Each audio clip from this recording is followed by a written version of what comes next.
Hello, so today we're going to be talking about the base to final turn when it comes into the traffic pattern and the implications of poor maneuvering and the steps that can be taken to avoid accidents. So the base to final turn is where, as you should know, is one of the last procedures you're going to do before you commit to landing. At this point, you're already going to be low, you're going to be slow. Flaps are in, gear are down if you have retractable gear, or the gears are down if you're in a 172 or some other type of aircraft with fixed gear. And the issue that you can have when you're on the base to final is, since you're so slow and you're low, if you make a incorrect turn, as in if you turn too early on your base to make your final onto the runway, and you undershoot the runway, or you could turn too late, or you go in too fast, and then you turn too late, you overshot the runway. And when you notice this, that you start trying to take the controls and overcorrect to try to either get back on the runway, and this can be a real bad issue, especially being low and slow, because the greater your bank angle, the higher the speed is that your aircraft's going to stall, and you're not going to have the altitude to recover, which a lot of people take for granted, as they show that people think that it's just a regular procedure within the traffic pattern.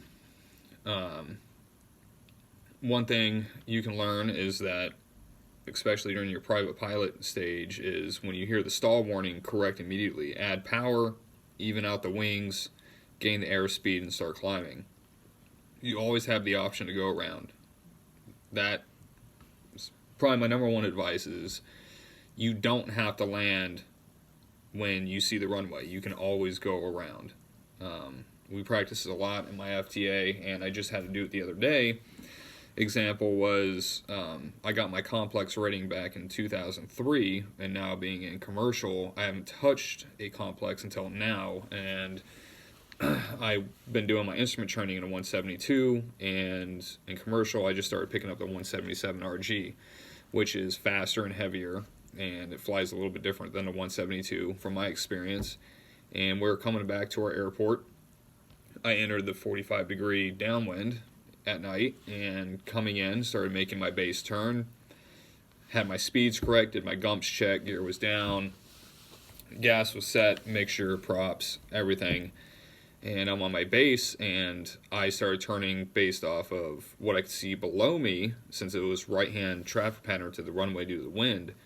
In a 172, I knew when I got to this certain point on the ground, that's when I start turning my final. So I thought the same thing when I was in a 177, started turning my final, and I didn't want to overbank it, so I kept it nice and smooth. And then right when I started coming up, I noticed that the runway was far off, not too far, but it was pretty far off to my right.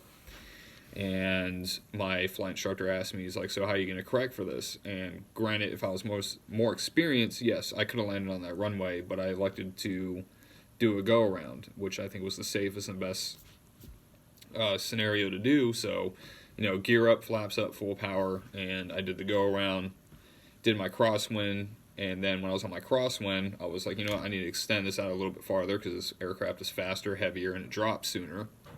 So I did my crosswind, got my downwind on my downwind, and started turning to my base. Then I noticed that I'm going to start turning earlier before that building, and I was farther out, so I had much more time to correct. So that's what I've learned. That's best knowledge that I can hand out on this right now, and I know that the base to final is a very important part of flight, and I take it the most serious, especially when I'm in VFR conditions. That takes the most of my attention. If I'm in IMC, that takes all my attention too. But thank you.